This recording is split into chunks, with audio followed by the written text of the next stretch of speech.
There is a sentence that appears again and again in modern thought. It shows up in philosophy lectures, in science documentaries, in comment sections and debates. The sentence is simple. Life has no inherent meaning. It sounds sober, responsible, even brave. For many modern atheists, this claim is not depressing, it is liberating. Meaning, they say, is something we create, not something we discover. And yet, something strange happens the moment this sentence is spoken. The claim itself demands to be taken seriously. It asks to be understood, evaluated, debated, accepted, or rejected. Which raises a quiet question. If nothing has meaning, what exactly is this sentence doing? This video is not about proving that life has meaning. And it is not about attacking atheists. It is about something subtler. It is about how the denial of meaning still relies on meaning to function at all.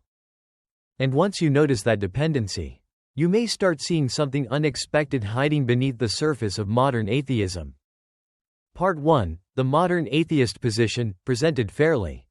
Let's begin by being precise and charitable. Most contemporary atheists do not claim that life feels meaningless. Nor do they claim humans are incapable of valuing things. What they reject is objective or inherent meaning. The argument usually goes like this.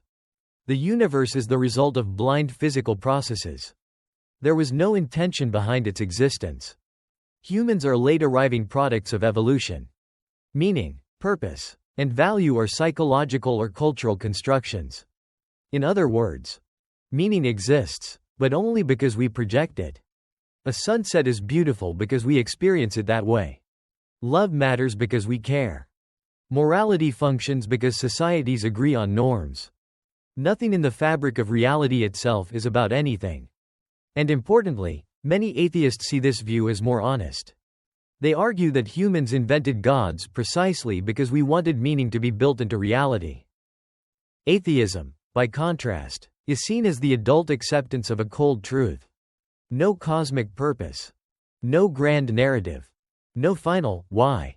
Just matter, energy, time, and us. So far, this position is coherent. But coherence is not the same as completeness. Part 2. Meaning is not a feeling. Here's where confusion quietly enters. Meaning is often treated as a feeling, like happiness or sadness. But meaning is not primarily emotional. Meaning is about reference. A word means something about something else. A symbol points beyond itself. A sentence is meaningful because it conveys intelligible content. Even pain can be meaningful, not because it feels good, but because it signifies something. Meaning is not just value. It is intelligibility. And intelligibility is not subjective in the way emotions are. If meaning were merely a feeling, then misunderstanding would be impossible. But misunderstanding is real. A sentence can fail to mean what its speaker intended. A symbol can be misread. An argument can collapse because its meaning is incoherent. So when atheism says, meaning is subjective, we must ask, subjective in what sense? Because the very claim presupposes shared meaning between speaker and listener. If meaning were purely personal, communication itself would fail. And yet atheists communicate. They argue. They persuade. They write books. Which suggests that meaning is not merely invented moment to moment. Something more stable is at work. Part 3. The paradox of denying meaning. Now we reach the tension. When someone says, there is no objective meaning, they are not merely expressing a preference. They are making a truth claim about reality. They expect the statement to be intelligible, accurate, worth considering, preferable to its opposite. But each of these expectations depends on meaning being more than personal invention. Let's slow down. If the universe truly contains no meaning whatsoever, then no statement is about reality in a meaningful way. No belief is more accurate than another. No argument deserves rational preference, including the argument for meaninglessness. Which means the denial of meaning undercuts itself. It relies on meaning to argue against meaning. This is not an emotional problem. It is a logical one.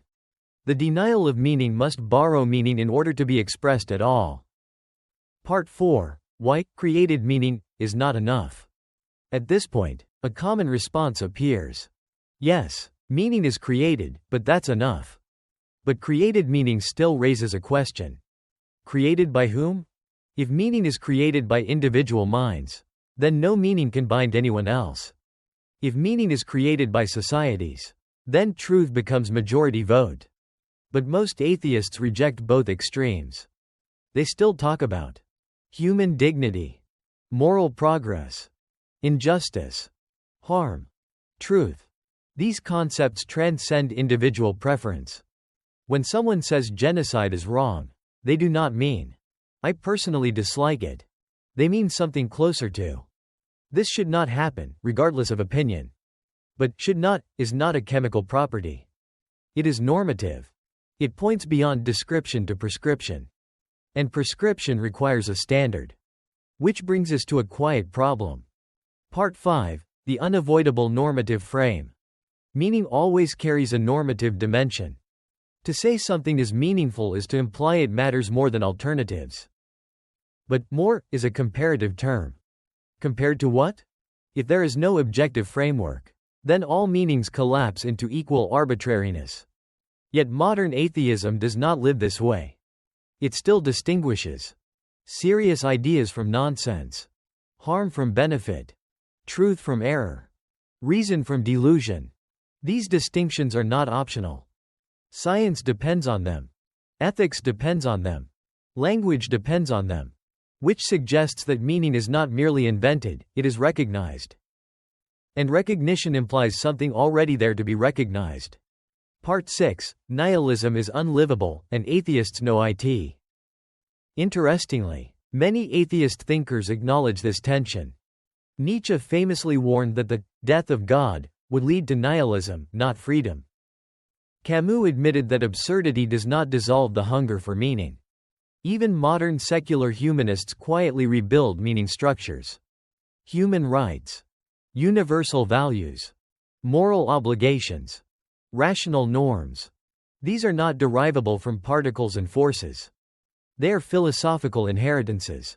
And historically, they did not arise from a meaningless cosmos. They arose from a worldview in which reality itself was intelligible and purposeful. Which leads to a subtle realization. Atheism rejects the source, but keeps the structure. Part 7. Meaning as a feature of reality. This video is not arguing that meaning proves God. It is arguing something more modest, and more unsettling. That meaning behaves as though it is built into reality, not pasted on afterward. Meaning is not an afterthought. It is the condition for thought, language, science, and ethics. And conditions are not created by the things they condition. Meaning is what makes reasoning possible in the first place. Which raises a final question, not a conclusion. Conclusion. The question that doesn't go away.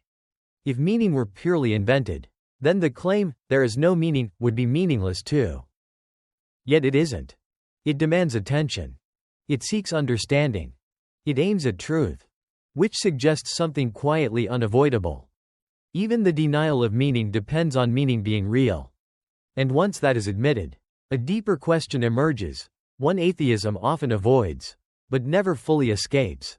What kind of reality makes meaning possible at all? Not a forced answer. Just a question worth sitting with.